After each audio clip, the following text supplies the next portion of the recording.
Welcome to Drama-Free Healthy Living with Jess Cording. I'm your host, Jess Cording. I'm a registered dietitian, health coach, and author, and I'm here to help you streamline your wellness routine and establish a sane, more balanced relationship with food and fitness so you can reach your goals without losing your mind. On this podcast, we'll talk about nutrition, exercise, self-care, mindset, and more. I'll be bringing you interviews and expert insight on the topics that matter to your health and wellness. Hi, and welcome back to the Drama-Free Healthy Living podcast. I'm your host, Jess Cording. And today I have a guest that I'm super excited to introduce you guys to. I'm talking with Julia Borelli, who is the founder of ALLAY. ALLAY is a non-alcoholic wine company. I've talked a little bit on here about my own experience with drinking less alcohol over the years when I noticed the effect it was having on my mental health and physical health. It's something that I talk about a lot with my clients about finding enjoyable alternatives for, most of the time. So Julia, we were connected by mutual contact, like probably a year or so ago.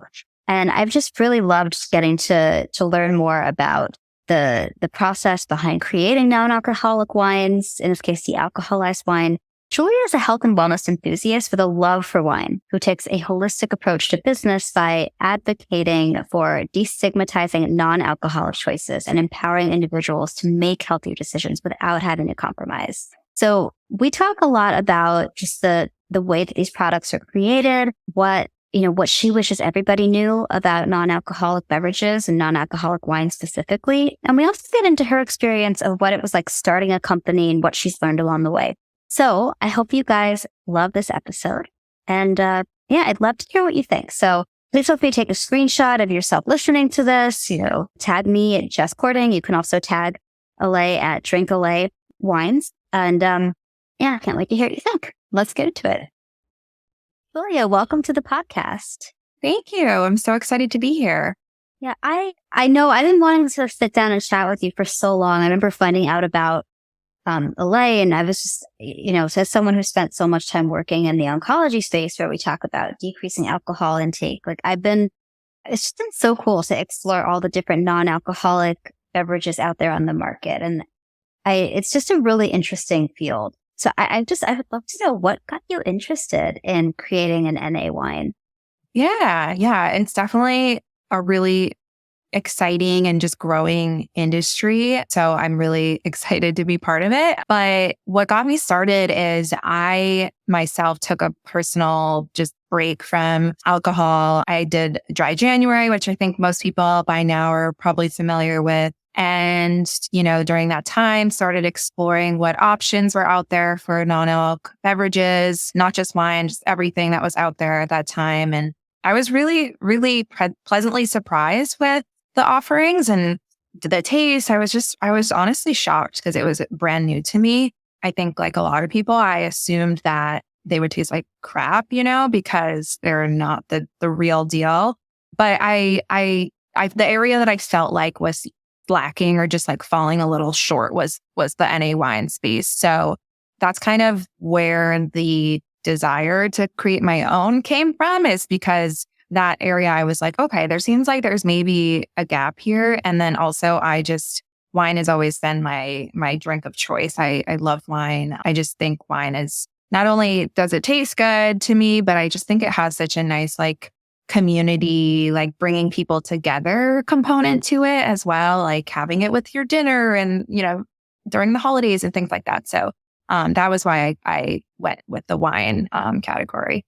I love that. And I think I'm glad that you highlighted the social connector piece, because I think sometimes I find it's fascinating that people get into a habit of drinking alcohol as a way to relax when we know that actually from a brain chemistry standpoint, it ends up having the opposite effect. Right.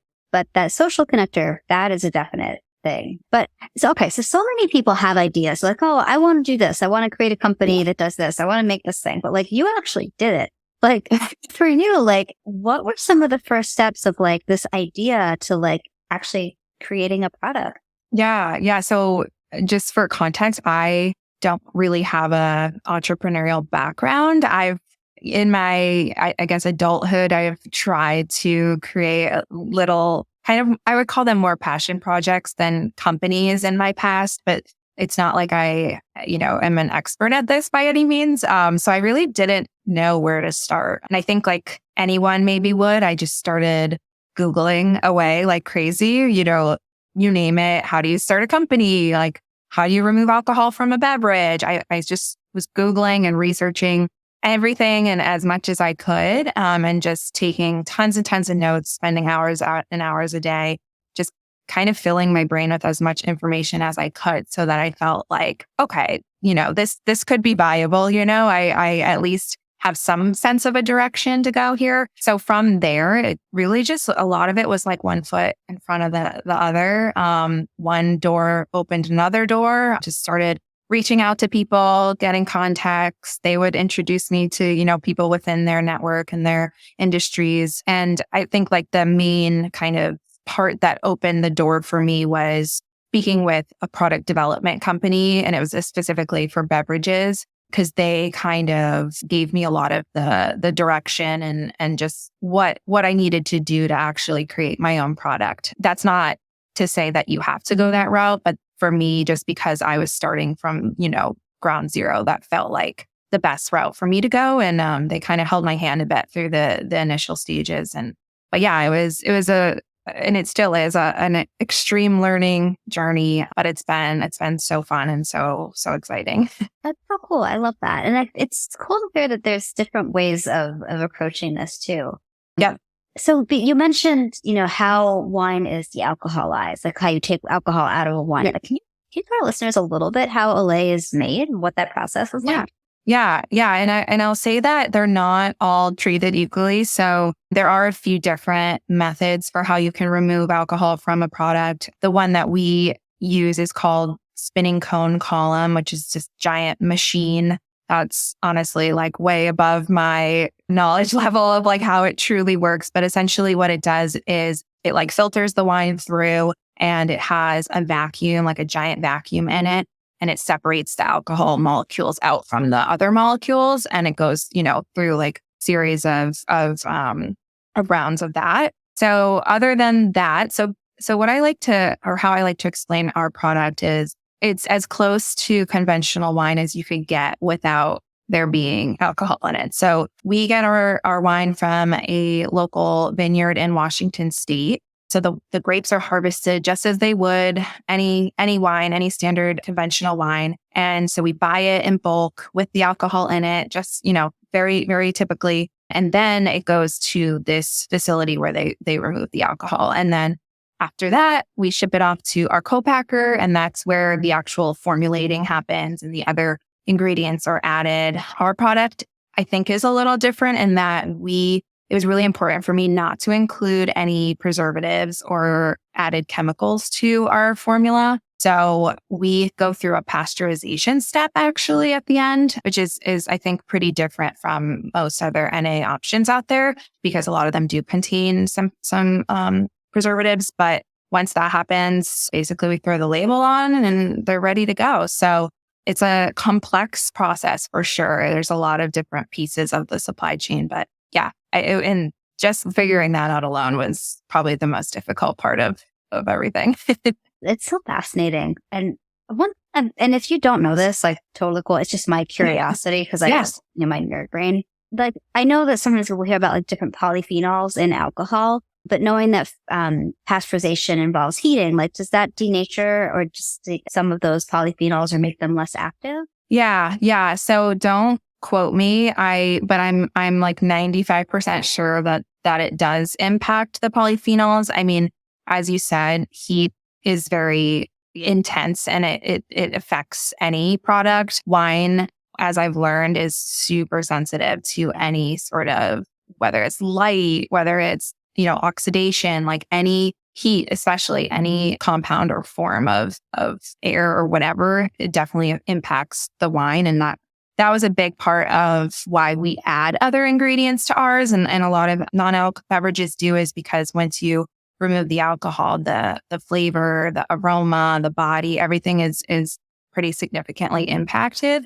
But no, that's a really good question. Yeah. And it's been on my mind because I do a lot of like researching on olive oil, and that's another substance that is so sensitive to heat, like the polyphenols in olive oil. And, let's talk about the other stuff that you add, because you guys add some kind of neat stuff that, maybe it's, different benefits from the polyphenols in wine, but yeah, tell us about some of the other stuff that you guys add.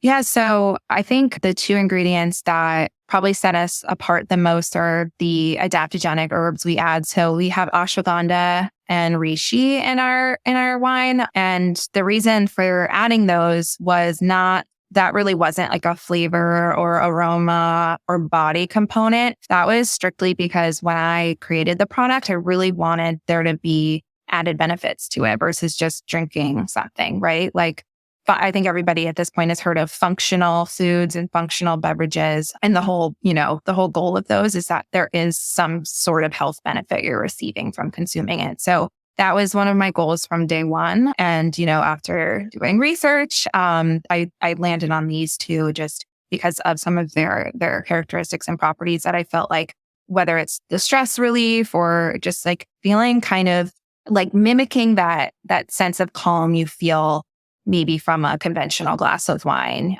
It's obviously very different, but like that's as close as I could kind of get to mimicking that from a personal standpoint. It was like, okay, ashwagandha and reishi, they both have these really powerful properties. And, just from my experimentation, I also was just like, wow, I'm really impressed with like how relaxed I feel after having a glass or what have you. So those are the two ingredients that I think really set us apart. And I'll also say everything is 100% certified organic in our formula. So, we wanted to be sure of where we were sourcing these ingredients from and making sure that they were in their most pure form as possible. But so we have some juice concentrates. So you'll see that in a lot of NA wines. That's a big flavor component, as I was saying, because you do lose that when you remove the alcohol. So we have that, and we have in our Cabernet, we have date syrup actually, which is also fairly unique. But that serves as a sweetener, but also gives it that more full-bodied feel that you get from, conventional red wine. And then in our Sauvignon Blanc, we have honey. So yeah, so there's a handful of other ingredients that are mostly like a flavor component, but those are our main ones. Yeah, I will say the mouthfeel it's such a weird word, but the mouthfeel of the bread, especially like that little bit of date syrup, it's really cool how it actually does feel like you're drinking a glass of wine. Like I haven't been able to tolerate wine since like age 30. So it's been a while, but I remember the feeling of wine.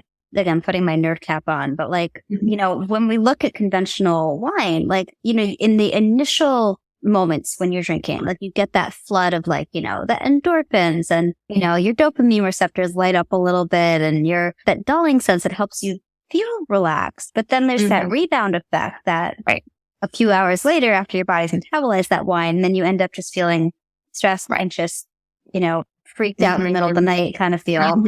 And it's interesting. Like I thought that it was really cool that you guys chose to use the adaptogenic herbs, because we do have research showing that these actually do help you feel calmer. So I thought that was really unique.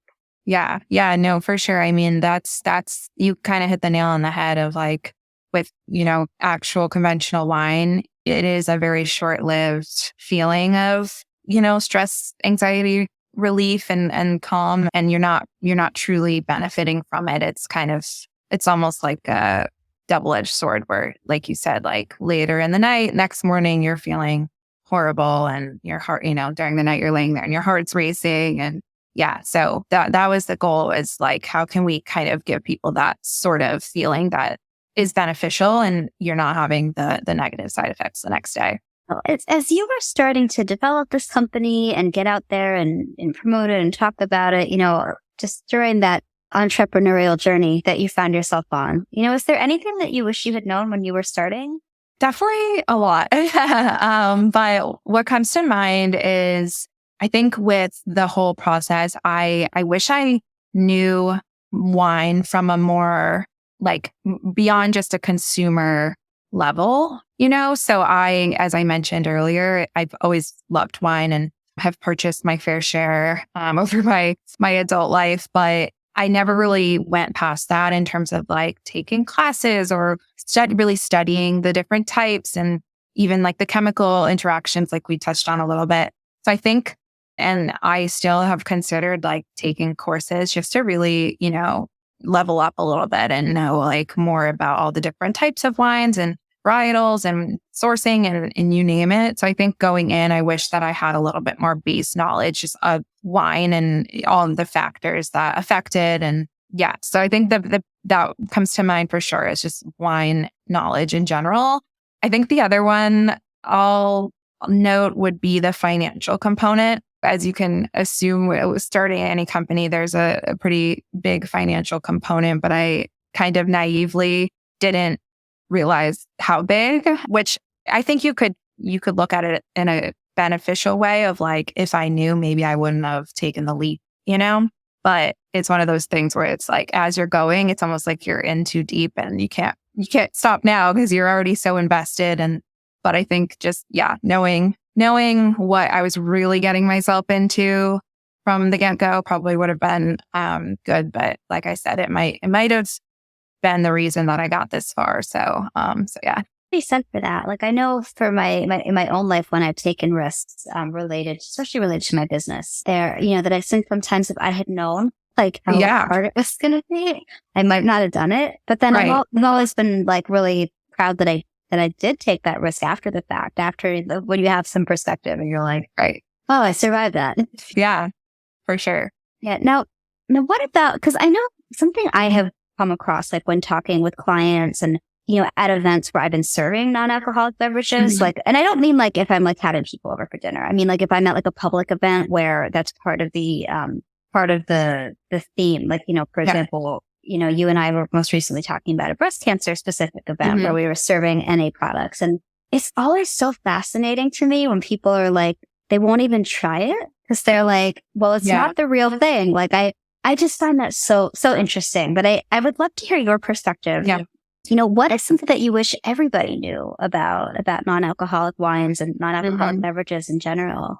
Yeah, no, it's really funny. Like you just said, once now that I'm in it and I've been able to gain so much perspective and obviously get customer feedback and just really start to understand like who is my ideal customer. It is funny how there is two sides, like completely two sides. There's the community that is either sober curious, they have, medical conditions and can't drink alcohol, or they just, choose not to have alcohol in their life, or maybe they're just a mindful drinker. And then there's the side that they do drink, conventional alcohol regularly. And we definitely lean more heavily on the side of people who either don't drink or drink less, because I think that they're more open to trying those NA products, kind of like you touched on. Whereas the other group of people, I don't know.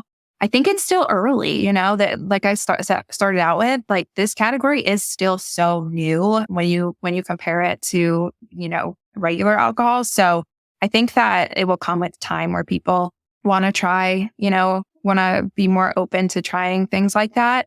But quick tangent, but this is how I always compare it, or when I'm talking to somebody about the NA space, is I kind of almost in my head think of it like gluten-free in that category, where when it first, when products started coming out that were gluten-free, granted they've been out for a while, but when brands really started to get into that, things didn't taste very good for the most part, right? And then they improved their formulas and things got better. And now, I mean, from my perspective, like a lot of gluten-free products taste really good, even though, I'm not I don't have celiac, or I don't need to be cutting out gluten. But from a taste standpoint, like you can't really tell the difference with a lot of things. And if they taste good. So it's come a long way. So that's kind of how I feel the NA space is going to develop. I think it's still so new. A lot of people are a little weary of it. The products are probably just going to keep getting better and better. Even just the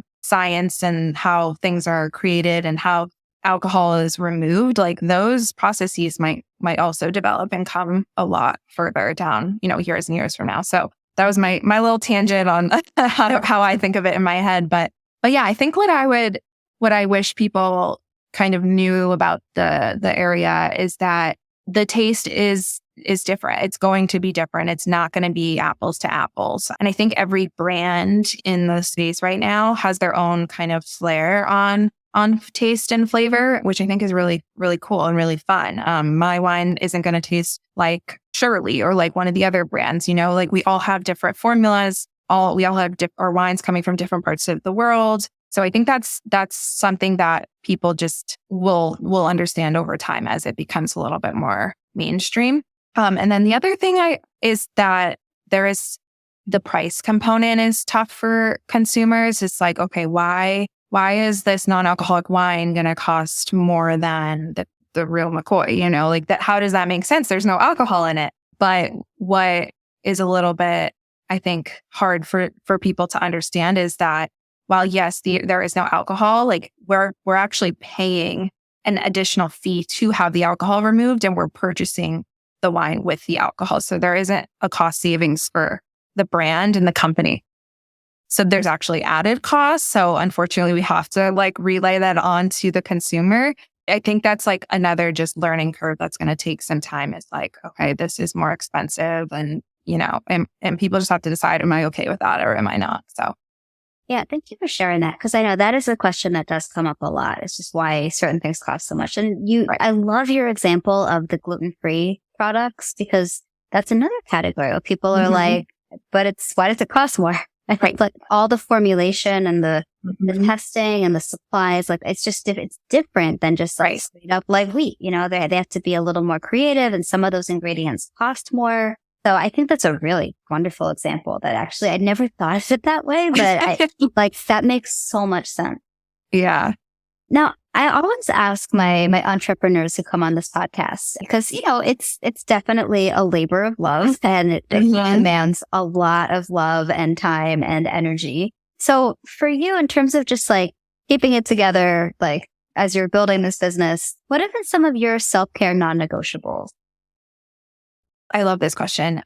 So I'm sort of what I would consider myself a wellness junkie. So I just love anything that has to do with wellness. And I love taking care of myself from all aspects, mental, physical, emotional, you name it. So I love this question. But I would say for non-negotiables, I have to move my body every day. So even if it's a short walk, taking the dog for a walk, I love to do Pilates. So every day, like just moving my body a little bit, even if I don't need to break a sweat, just moving my body. Like I don't have to tell you, there's so many benefits to moving your body, not just physically, but emotionally, mentally. So that's one of my non-negotiables for sure. And then I would say the other one is just like listening to my body. I think that's something that I've gotten better with as I've gotten older.